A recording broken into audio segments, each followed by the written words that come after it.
शुरू करते हैं सुरेंद्र मोहन पाठक जी द्वारा लिखा गया विमल सीरीज का एक और मजेदार उपन्यास मौत का खेल पार्ट 6। केबिन के भीतर का कृत्रिम प्रकाश सीधा उसके चेहरे पर पड़ा। वह बॉस्को ही था। वह द्वार की ओर बढ़ा। शांता शायद उसे खिड़की से भीतर झांकते पहले ही देख चुकी थी। बॉस्को के द्वार के समीप पहुंचते ही द्वार खुल गया। बॉस्को केबिन के भीतर प्रविष्ट हो गया। फौरन द्वार भीतर से बंद हो गया। कुछ क्षण बाद समुद्र की ओर से खुली खिड़की भी बंद हो गई। मैं लपक कर उस खिड़की के समीप पहुंच गया। भीतर का प्रकाश अब बाहर नहीं फूट रहा था। खिड़की पर पर्दा खींचा जा चुका था, इसलिए खिड़की में मौजूद किसी झिर्री में से भीतर झांकना भी संभव नहीं था। मैंने खिड़की के साथ कान लगा दिया। शुक्र है, वक्त पर आ गए हो। भीतर से आता शांता का मध्यम स्वर उसके कानों में पड़ा।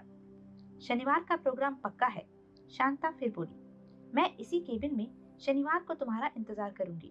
अगर समुद्र से तुम्हें आज की तरह इस केबिन की बत्ती जलती दिखाई दे तो समझना कि कोठी में सब ठीक ठाक है और तुम यहाँ आ जाना। लेकिन अगर इस केबिन की बत्ती न जल रही हो तो स्टेट के पास फटकना भी नहीं। यहाँ बत्ती न जलती होना इस बात का संकेत होगा कि कोई गड़बड़ हो गई है। समझ गए? समझ गया, बॉस्को का भारी स्वर सुनाई दिया। अगर बत्ती जलती हुई हो तो ठीक 11:30 बजे तुम यहाँ पहुँच जाना। मैं तुम्हें यहीं मिलूंगी, लेकिन समय का ख्याल रखना। वह तो मैं रखूंगा मेम साहब, लेकिन आप मुझे एक बात बताइए। पूछो। अगर परसों रात को 11:30 बजे के आसपास विमल अपने क्वार्टर में या स्टेट में ना हुआ तो? मैंने उस संभावना पर भी विचार कर लिया है। अगर विमल परसों रात स्टेट में ना हुआ तो हमारी स्कीम एकदम फेल हो जाएगी। लेकिन इस बात की संभावना ना के बराबर है कि वह परसों आधी रात को कहीं चला जाएगा। विमल कहीं आता जाता नहीं है। जब से वह नौकरी पर आया है, मैंने उसे एक बार भी अपनी मर्जी से स्टेट से बाहर कदम रखते नहीं देखा है। इससे मुझे पूरा विश्वास है कि शनिवार रात को भी वह अपने क्वार्टर में ही होगा। लेकिन मान लो परसों रात ही वह अपने क्वार्टर पर ना हुआ तो? कैसे नहीं होगा? अव्वल तो वह कहीं जाएगा नहीं, और अगर कहीं जाना चाहेगा तो मैं उसे इजाजत नहीं दूंगी। मैं कोई काम का बहाना बना दूंगी। लेकिन अगर वह फिर भी चला गया तो फिर हमें अपनी स्कीम छोड़नी पड़ेगी। इस बार शांता के स्वर में झुंझलाहट का पुट था। तुम बात का पतंगड़ मत बनाओ मिस्टर। मुझे मालूम है विमल कहीं नहीं जाएगा। वह कभी कहीं नहीं जाता। All right, all right. और हाथों में दस्ताने पहनना मत भूलना। और इस बात की पूरी कोशिश करना कि माधुरी चीखने चिल्लाने न पाए। हालांकि इस बात से कोई फर्क नहीं पड़ता, क्योंकि उसकी चीख सुनने के लिए कोई मौजूद नहीं होगा। सर गोकुलदास के सुनने या न सुनने से कोई फर्क नहीं पड़ता। और माधुरी अगर गला फाड़कर भी चिल्लाएगी तो उसकी आवाज विमल के क्वार्टर तक नहीं पहुंचेगी। लेकिन फिर भी तुम्हें सावधानी बरतनी पड़ेगी। हमें अनहोनी के लिए तैयार रहना चाहिए। शायद कोई भूला भटका आदमी समुद्र की ओर आ जाए और वही माधुरी की चीख सुन ले। मैं ख्याल रखूंगा। माधुरी जरा सी तो लड़की है, उसको बस में करना मेरे लिए क्या मुश्किल होगा। ठीक है, अब जाओ। परसों रात को ठीक 11:30 बजे यहाँ पहुंच जाना, बशर्ते कि इस केबिन की बत्ती जलती हो। करेक्ट। शाबाश। केबिन से आवाजें आनी बंद हो गई। अब जाओ यहाँ से। कुछ क्षण बाद शांता का उतावला स्वर सुनाई दिया। बॉस्को के विदा होने के 2 मिनट बाद केबिन की बत्ती बुझ गई। शांता केबिन से बाहर निकली। उसने केबिन का द्वार बंद करके ताला लगाया और कोठी की ओर बढ़ी। शांता मेरी दृष्टि से ओझल हो गई, लेकिन उसके बाद भी पूरे 5 मिनट तक मैं पेड़ के पीछे छुपा खड़ा रहा। बॉस्को अपनी किश्ती पर रवाना हो चुका था। मैं पेड़ के पीछे से निकला और केबिन के द्वार के पास पहुंचा। मैंने जेब से रुमाल निकालकर अपने दाएं हाथ पर लपेट लिया और फिर रुमाल से ढके हाथ से द्वार पर लगे ताले को टटोल कर देखा। ताला मामूली था। मैंने अपनी जेब से चाबियों का गुच्छा निकाला। उस गुच्छे में कारों की, चारों गैराजों की और मेरे क्वार्टर की भिन्न भिन्न आकार और प्रकार की चाबियां थी। मैं बारी बारी से चाबियां उस ताले में ट्राई करने लगा। तीसरी ही चाबी से ताला खुल गया। मैं दरवाजा खोलकर भीतर घुस गया।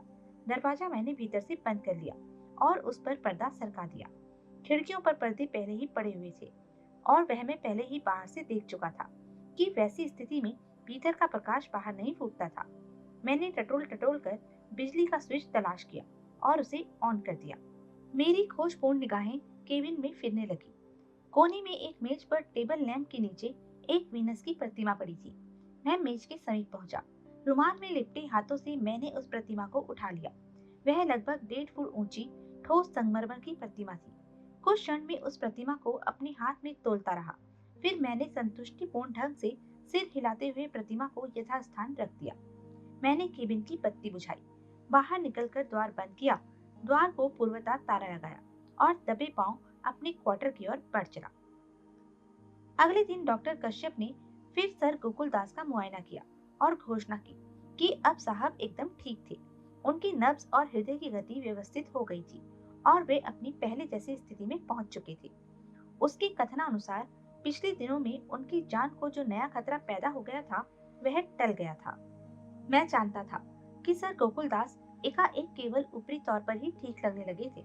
उनके दिल की धड़कन वगैरह केवल काफी समय गुजर जाने की वजह से और सावधानीपूर्ण इलाज की वजह से सुधर गई थी, लेकिन भीतर से वे अवश्य अपनी बेटी की संभावित हत्या के भय से घुले जा रहे थे। दोपहर के भोजन के बाद मैंने सर गोकुलदास को व्हील चेयर से बिस्तर पर ट्रांसफर कर दिया और फिर मैं मार्था के पास पहुंचा। मैंने बड़े विनीत शब्दों में उससे 50 रुपए एडवांस मांगे, जो मुझे फौरन मिल गए। मुझे मार्था से यही आशा भी थी। मैंने मार्था को सूचित कर दिया कि मैं 1 घंटे के लिए बाहर जा रहा हूँ। मार्था ने स्वीकृति सूचक ढंग से सिर हिला दिया। बाजार से मैंने अपने लिए एक दस्तानों का जोड़ा खरीदा, 4 गिरह बिन्नी की मजबूत जीन का कपड़ा खरीदा और सुई और धागा खरीदा। उसके अतिरिक्त एक रेडीमेड कमीज खरीदी ताकि मार्था को मेरा 50 रुपए मांगना और बाजार जाना न्यायोचित लगता। मैं वापस लौटा। शांता मुझे स्टेज के मुख्य द्वार और कोठी के पेड़ों से ढके अर्धवृत्ताकार रास्ते में मिल गई। कहाँ गए थे? उसने संदिग्ध स्वर में पूछा। बाजार, मैं सहज भाव से बोला। क्यों? एक कमीज खरीद कर लाया हूँ, मैं उसे कमीज दिखाता हुआ बोला। कहीं जाओ तो बताकर जाया करो। मैं मार्था को बता गया था, मुझे बताकर जाया करो। बहुत अच्छा जी। मन ही मन में सोच रहा था कि आज के बाद क्या मैं तुम्हारी भूत को अपने बारे में बताने आया करूंगा। और क्या लाए हो? वह नम्र स्वर से बोली। कुछ नहीं, जीन का कपड़ा, सुई धागा और दस्ताने मेरी जेब में थे। कभी कोई रुपए पैसे की जरूरत पड़े तो मुझे बताना। जरूर बताऊंगा जी।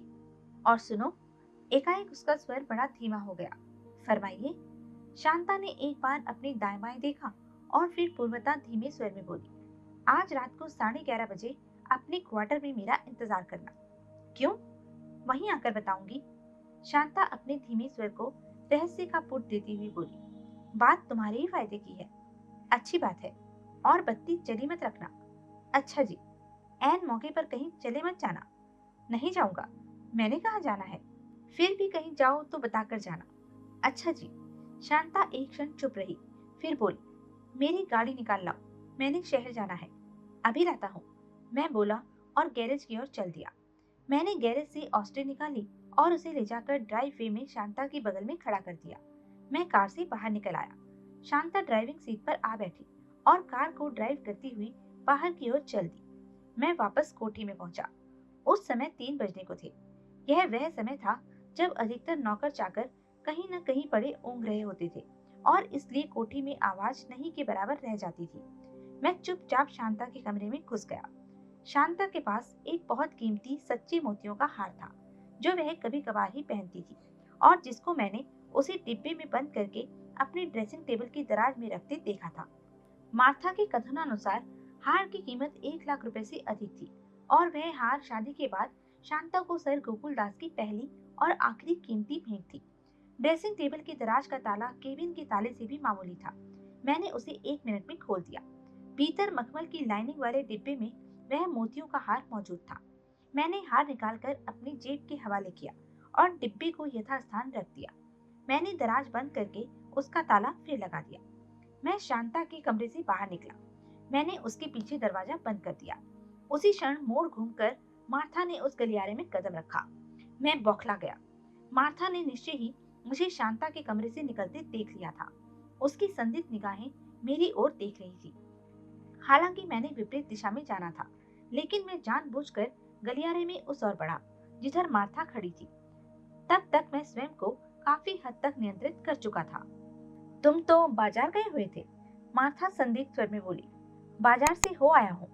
शांता के पास क्या कर रहे थे? शांता मेम साहब अपने कमरे में कहाँ है मैडम? मैं हंसता हुआ बोला। तो फिर तुम उसके कमरे में क्या कर रहे थे? उनका कुछ सामान रखने आया था। अभी उन्होंने मेरे से कार निकलवाई थी। कल मैं कुछ नॉवल खरीद कर लाई थी जो कार में ही पड़े थे।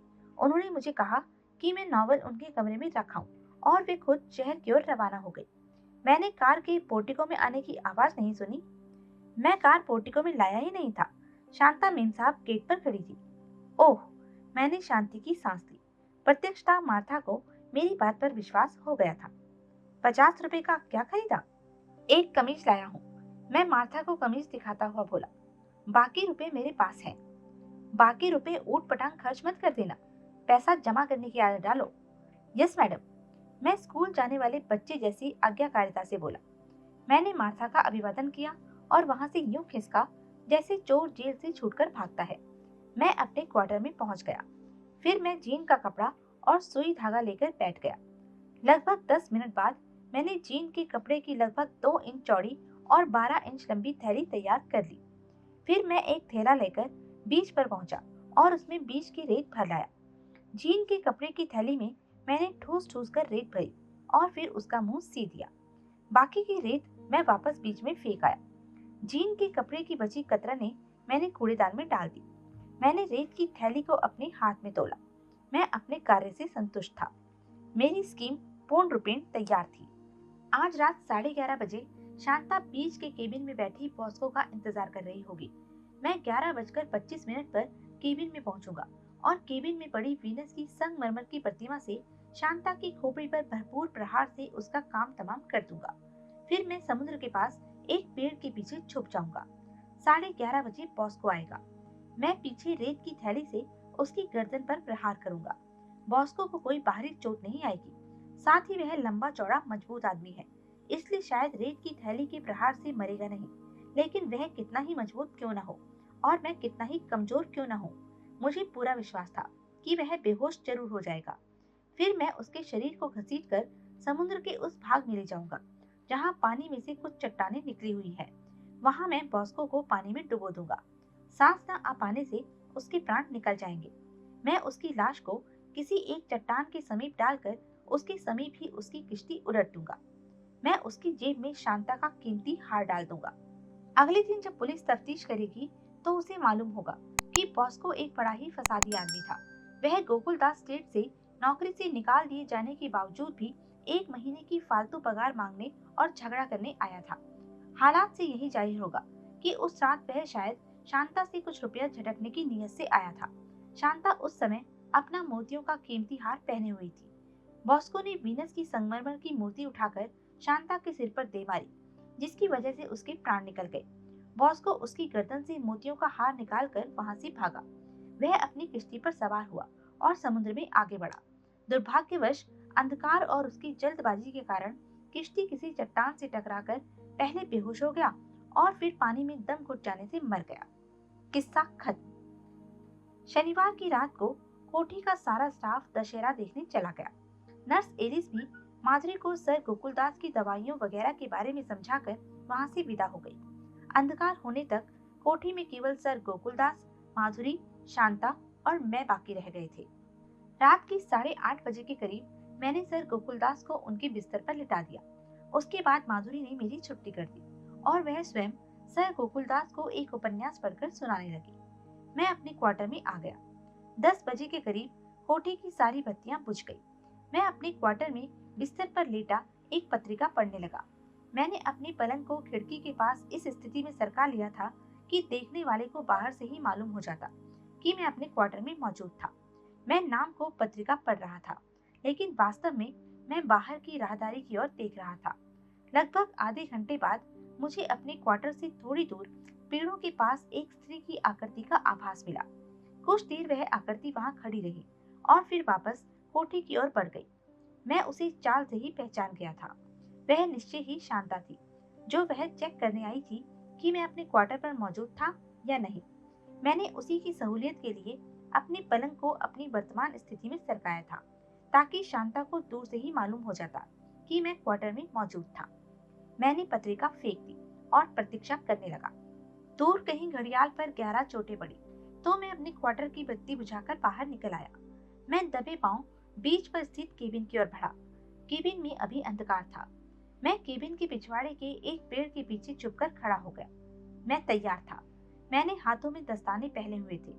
मेरी पतलून की बाईं जेब में शांता का मोतियों का हार था और दाईं जेब में रेत से भरी लंबी थैली थी। मैं प्रतीक्षा करने लगा। मेरे पास घड़ी नहीं थी। मैं केवल समय का अनुमान लगाकर ही काम चला रहा था। लगभग 10 मिनट बाद मुझे शांता केबिन की ओर बढ़ती दिखाई दी।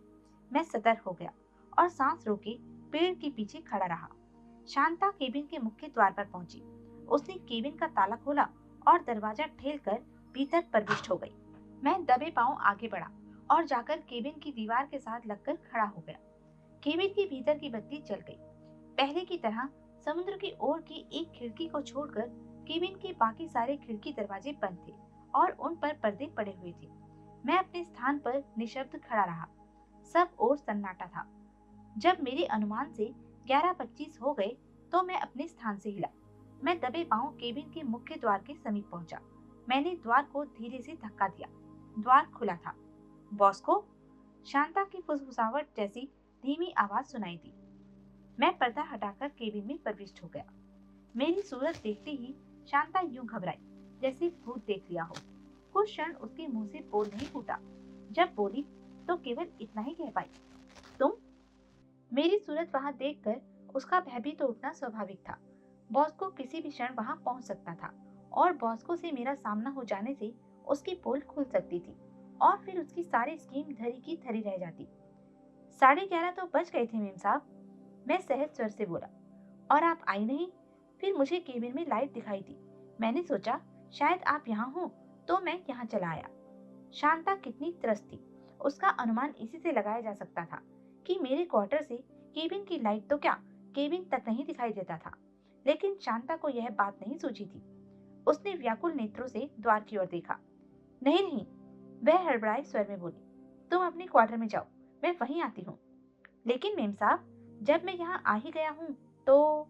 अरे कहा ना, अपने क्वार्टर में जाओ, मैं वहीं आती हूँ। लेकिन मेम साहब, बात क्या है और आप इतनी डरी हुई क्यों हैं? शांता ने मेरी बात का उत्तर नहीं दिया। उसने अपनी कलाई पर बंधी घड़ी पर दृष्टिपात किया तो वह घबरा गई। वह मुझे अपने स्थान पर खड़ा छोड़कर तेजी से बिजली के स्विच की ओर बढ़ी और बोली, चलो मैं तुम्हारे साथ चलती हूँ।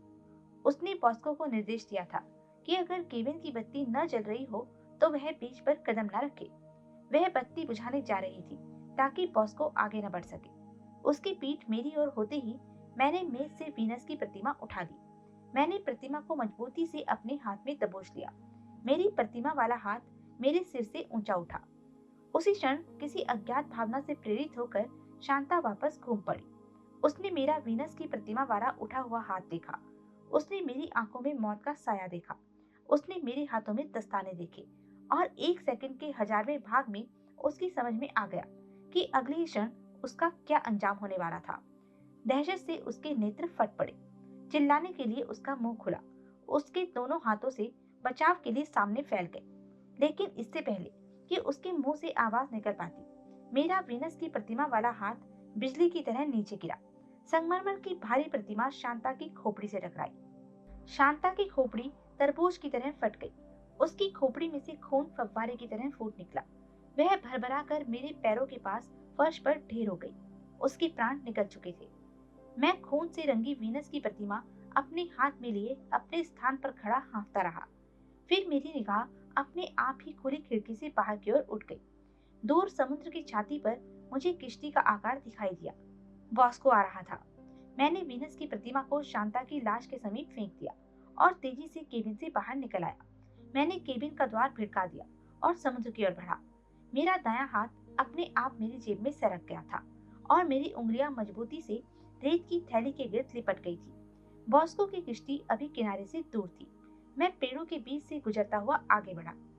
विमल, मेरा खून सूख गया। मैं एकदम यूं ठिठक गया जैसे मैंने एक भी कदम आगे बढ़ाया तो मैं किसी गहरे कुएं में जा गिरूंगा। एक पेड़ के पीछे से एक साया निकला और मेरे सामने आ खड़ा हुआ। उस नाजुक घड़ी में अपने इतने समीप किसी दूसरे आदमी की मौजूदगी के विचार से ही मेरे प्राण निकले जा रहे थे। विमल, इस बार मैंने साये की आवाज भी पहचान ली और सूरत भी। वह डॉक्टर कश्यप था। हाँ जी, मेरे मुंह से घुटी हुई आवाज निकली। तुम यहाँ क्या कर रहे हो? डॉक्टर कश्यप बोला। उसने मेरे उत्तर की प्रतीक्षा नहीं की। उसने मेरी बांह थामी और मुझे एक पेड़ की ओट में खींच लाया। अभी यहाँ बॉस्को आने वाला है, डॉक्टर कश्यप बोला। तुम उसे दिखाई दे जाते तो गड़बड़ हो सकती थी। तुम यहाँ क्या कर रहे हो? मैं मेरा मुझे नींद नहीं आ रही थी। जरा दिल घबराने लगा था। समुद्र की खुली हवा खाने आ गया था। तुम केबिन के पास से गुजरे थे? हाँ। भीतर तो नहीं गए थे? नहीं। क्यों? केबिन की बत्ती जल रही थी। तुम्हें हैरानी हुई होगी। हुई थी। आवाज मेरे गले से फंस फंस कर निकल रही थी। फिर भी तुमने यह जानने की कोशिश नहीं की कि भीतर कौन था? नहीं, दरअसल मैंने परवाह नहीं की थी। अच्छा ही हुआ, वरना शांता को चेतावनी मिल जाती। शांता? हाँ, केबिन में शांता है। जी हाँ।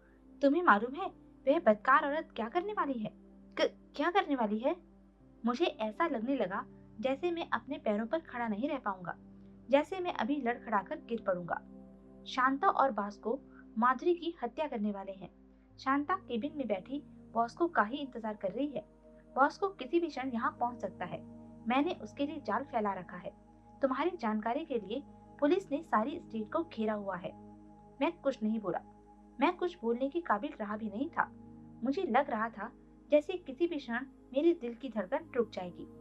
वह औरत तो पैदाइशी हत्यारी मालूम होती है, डॉक्टर कश्यप बोलता रहा। तुम्हें सुनकर हैरानी होगी कि सर गोकुलदास का मोटर एक्सीडेंट शांता की ही वजह से हुआ था। उसने सर गोकुलदास की कार की ब्रेकें खराब कर दी थी ताकि वे मर जाते, और उनकी वसीयत के अनुसार जो वे शीघ्र ही बदलने वाले थे, उनकी आधी दौलत शांता को मिल जाती। लेकिन तकदीर से सर गोकुलदास मरे नहीं, सिर्फ पैरालाइज के ही शिकार हुए। अब शांता जब उनकी मौत का इंतजार करते करते थक गई है, तो आज रात वह बॉस्को से मिलकर एक नई चाल चलने वाली है। बॉस्को माधुरी की हत्या कर देगा। सर गोकुलदास का या तो यह समाचार सुनकर ही हार्ट फेल हो जाएगा, और अगर ऐसा नहीं हुआ तो वे लोग उनकी भी हत्या इस ढंग से कर देंगे कि ऐसा लगे कि वृद्ध बेटी की विभत्स मौत का सदमा न बर्दाश्त कर सकने के कारण स्वर्ग सिधार गई, और उन्होंने तुम्हें फंसाने का पूरा इंतजाम किया हुआ है। उन्होंने ऐसी स्कीम बनाई हुई है कि माधुरी की मौत का इल्जाम तुम पर आए। लेकिन डॉक्टर साहब, आपको आपको यह सब कैसे मालूम है? मैंने डूबते स्वर में पूछा। सर गोकुलदास को त्रस्त करने के लिए शांता ने खुद अपनी घिनौनी स्कीम का सारा खाका उनके सामने खींचा था, क्योंकि वह जानती थी कि सर गोकुलदास न बोल सकते थे न लिख सकते थे। लेकिन हुआ यह कि शांता की बातों से उन्हें इतना भारी सदमा पहुंचा। वे अपनी प्यारी बेटी माधुरी के सिर पर मंडराती मौत से सबको आगाह करने के लिए इस हद तक व्याकुल हो उठे कि उनकी वाणी लौट आई। मैंने तुम्हें पहले ही बताया था कि उनकी वाणी लौट आने की यही एक मनोवैज्ञानिक संभावना है कि उन्हें कोई भारी सदमा पहुंचे, या वे बेहद आतंकित हो उठे, या बेहद घबरा जाएं, इस हद तक कि वे अपने मन की बात किसी से कहने के लिए व्याकुल हो उठे, तो उनकी वाणी लौट सकती थी। जब से शांता ने सर गोकुलदास को माधुरी की हत्या की स्कीम सुनाई थी, तभी से वे कुछ कहने के लिए बेताब हो रहे थे, और कुछ बोल पाने के लिए अपनी शारीरिक शक्ति से पूरी तरह जूझ रहे थे। कड़ी मेहनत, ऊंचे मनोबल और बोल पाने की इच्छा और जरूरत की वजह से परसों वे अपनी जुबान चलाने में सफल हो गए, और उन्होंने मुझे सारी कहानी कह सुनाई। मैंने पुलिस को सूचना दे दी। परिणाम स्वरूप आज पुलिस ने बॉस्को और शांता को रंगे हाथों पकड़ने के लिए जाल फैलाया हुआ है। वाहे गुरु सच्चे पातशाह, मैं असहाय भाव से मन ही मन सोचने लगा। तो मैंने खामखा ही शांता का खून कर दिया। वह वैसे भी पुलिस के चंगुल में फंसने वाली थी। मैंने खामखा एक खून का इल्जाम अपने सर पर लिया। मैं अपनी ओर से किसी की भलाई कर रहा था, और भलाई करते करते मैंने अपना सर्वनाश कर लिया था। अब बॉस्को को पुलिस गिरफ्तार कर लेगी, और मैं अपनी स्कीम के मुताबिक शांता की हत्या का इल्जाम बॉस्को के सर नहीं थोप पाऊंगा। मैं पूरी तरह फंस गया था। और विमल, डॉक्टर कश्यप फिर बोला, सारे सिलसिले में एक भारी नुकसान तुम्हें भी पहुंचने वाला है। सर गोकुलदास ने यह भी बताया है कि शांता को मालूम था कि तुम जेल से फरार मुजरिम सुरेंद्र सिंह सोहल हो। अब यह बात सर गोकुलदास के माध्यम से पुलिस को भी मालूम हो चुकी है।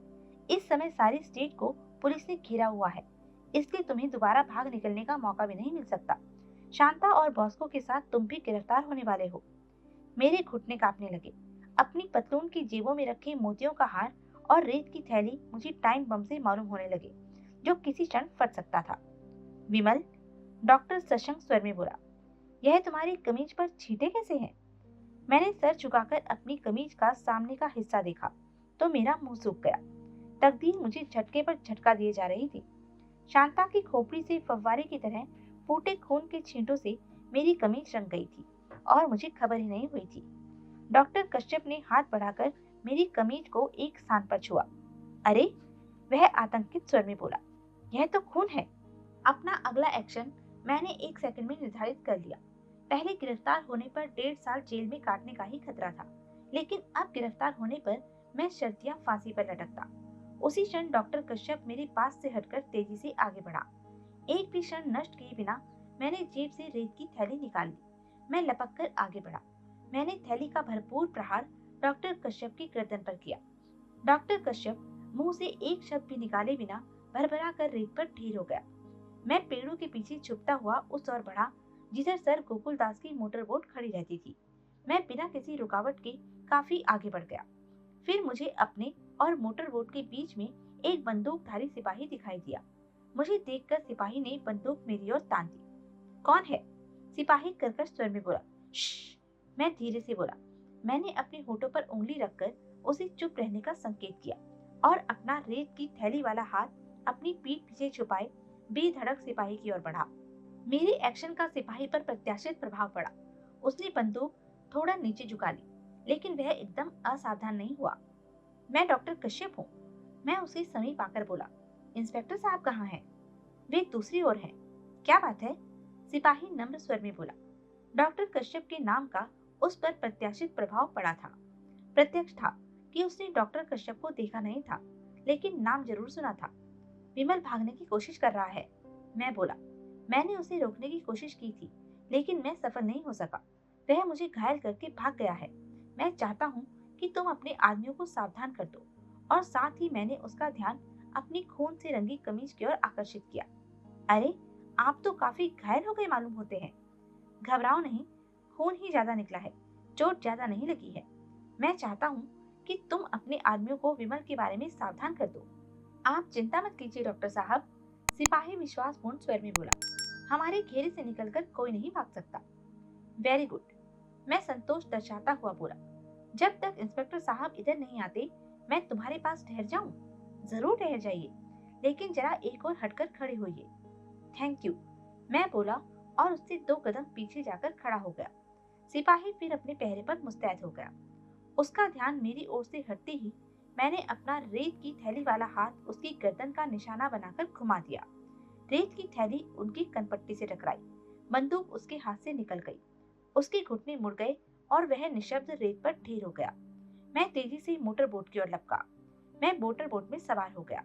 मोटर बोट की चाबी हमेशा ही मेरे पास रहती थी। मैंने उसे पैर से खोल दिया।